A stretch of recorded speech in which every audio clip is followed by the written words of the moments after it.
We are actually doing this for all stakeholders in the poultry industry. We are reaching out to the producers who are the poultry farmers. We are reaching out to input dealers, to feed millers, to egg sellers, and eventually to the consumer. Getting to know the standards of a product cannot be overemphasized. I mean the benefit, because it gives the farmer a real business life. You have the authority over whatever you are producing. Egg has no standards for years now. So take it about 5-6 years ago, the Ghana Poultry Project and the Amplifies. These were two USDA, United States Department of Agriculture, funding projects in the country. And they saw to it that the egg standard is also developed, because they realized that production of eggs in the country was really increasing, because they came to support the farmers to produce the best feed at affordable price and quality. And after that, eggs were being produced in thousands.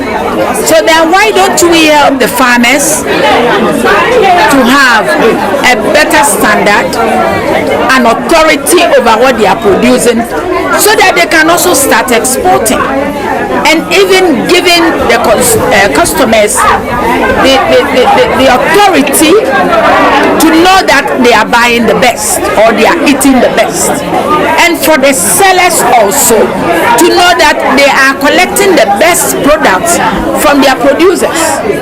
So this is why we are here, taking them through the standards. The pictorial is out, and we are using the pictorial to train them, so that if you are an egg seller, an egg producer, or what, or consumer, when you are buying the egg, you know which one is good egg, which one is grade 2, which one should not be sold to me, and so on. We will all have the authority over what we are buying and going to consume.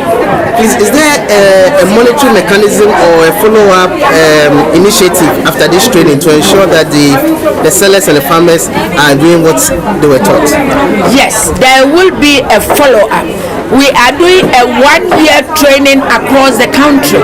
When we finish, then GSA will have the authority. They will be ready, so that when the standards gets to everybody, if somebody has a problem, so far the standard is concerned, he can easily go and report to the authorities where it should be done. So we are really going to do a follow-up. We are really going to bring the people into the system, so that everybody will be free. And then whatever you are buying, you will be confident that even if I have a problem, I know where to go. We have excellence across the whole of Accra. Why only are we here in Tema? Or is this training enough for all excellence in the country? Well, those we have trained here are going to be trainer of trainers. That's why we are doing it from area to area. We did one in Kaneshi, where we invited excellence from Adina, Malata, Brome, Achimota, and so on. Now here in Tema and Ashamai are together. We didn't want them to come all over to Accra, and that is because of numbers, of course. So here we have about 27-30 excellents who are going to be trainer of trainers. They are going to train their other friends. They will give them copies of the pictorial we've given them, and we know that from there it will just expand and spread. Any further question? So today we held a sensitization or a promotion on the Ghana standard for edible eggs in shell. So we came here, we spoke to some excellence at the Tema market. We made them aware of what we have in the standard, the requirements of the standard. As an exceller here in Ghana, and even an exceller who would want to export, there's a need to conform to some standards. to protect consumers and also to promote trade. So there's a need for them to be aware of the Ghana standard, the requirements of the Ghana standard for edible essential. So they were sensitized on the Ghana standard for the edible essential.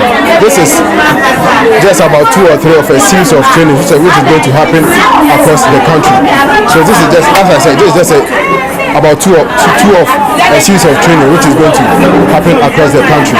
So other markets or other centers or other poultry farmers and the excellence across the country should get ready from the feedback, these sensitization activities. From the feedback I had, I think they really appreciate the contents of the standard, and they've been made aware of so many things which they thought it was okay for them to be doing, but after exposing them, after revealing to them the need to desist from some practices to boost their trade, they are very happy with it, and they are ready to actually go or conform to standards that will promote their trade. And actually, which I think they do practice a lot, is the use of liquor eggs. Realize when eggs break, there are 2 forms of it. Either the membrane will still be attached or the membrane also breaks. Realize when the membrane breaks, they easily sell it out to these Indomie sellers. Yes, they can actually sell it, but it should be sold within a very short time. Exposing the eggs to the environment, making the eggs exposed to microbial contamination and all sorts. They were encouraged that when these eggs are broken, actually, they should be preserved, covered and preserved well, so that they are not easily infested with microorganisms. So that was something that they really enjoyed, or let me say they were really enthused about, especially the broken or liquor eggs. Okay, so what I will tell excellence and poultry farmers is that just as we have in other countries, they grade their eggs, the producers are able to benefit from selling of their eggs. We entreat them, we encourage them to find out whatever policy or whatever activity that is pertaining to their activities, that is the selling of eggs or the production of eggs for the poultry farmers. They should get closer to the Ghana Standards Authority in whatever activity they are doing. The Ghana Standards Authority is not a policing firm. We are there to help local industries. No matter how big or small your industry is, we are there to help you for your product or for your business to thrive in Ghana and even outside of Ghana. Yes. So that's the main purpose. And then to debunk some misconceptions and then bad energy that has been attached to egg consumption, okay, with facts, scientific based facts. So I think the energy was great. I was so surprised. I thought they were kind of naive and then affected by the misconceptions over the years, the theories about eggs. I was so amazed that they knew much, to the extent that some told me how much they even consume a day, and then what all the things that they say about eggs isn't true, because some even claim they even started consuming eggs when they were teenagers. And then when you look at their body shapes, their body mass index and all that, it was on point. There wasn't anybody bloating, and nobody also, those who were consuming the eggs never told us that they gave birth, when they wanted to give birth, their children had big heads and they couldn't give birth, and then their children became wayward because they consumed eggs. There wasn't anything like that. It was all positive energy towards egg consumption. So egg we all usually say is a superfood. Okay, yes, because it has all the nutrients it needs to bring out a live chicken, okay, or chick. Yes, so it should tell you how much egg is a superfood. It contains all the nutrients you need. Yes, and then usually the challenge is the consumption, how many you should consume a day. And then there's a recommendation that you should consume at least 1 a day and then at most 2 a day, because there are scientific research that backs all this.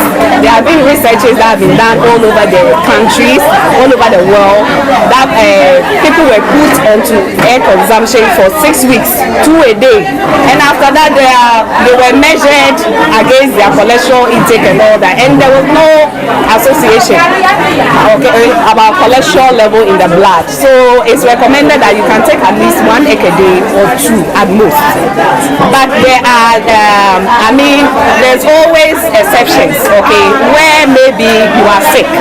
You may go to the hospital, the doctor may say that you have diabetes, you have hypertension, you may have other diseases or other conditions that the doctor may tell you not to take eggs for some time, or maybe because of the drug you are taking, you should limit your intake. Please follow the doctor's prescription.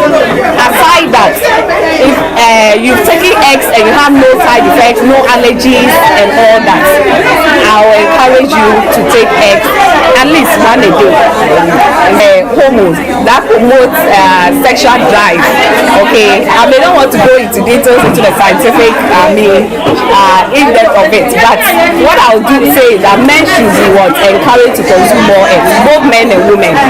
Okay, because it has the proteins that supports the functionings of the hormones, the sex hormones, the testosterone, and then the estrogens, both in men and females. It promotes its productivities, it makes it healthy, and then that in the long shell, it promotes sexual libido. So people should go on and then eat it.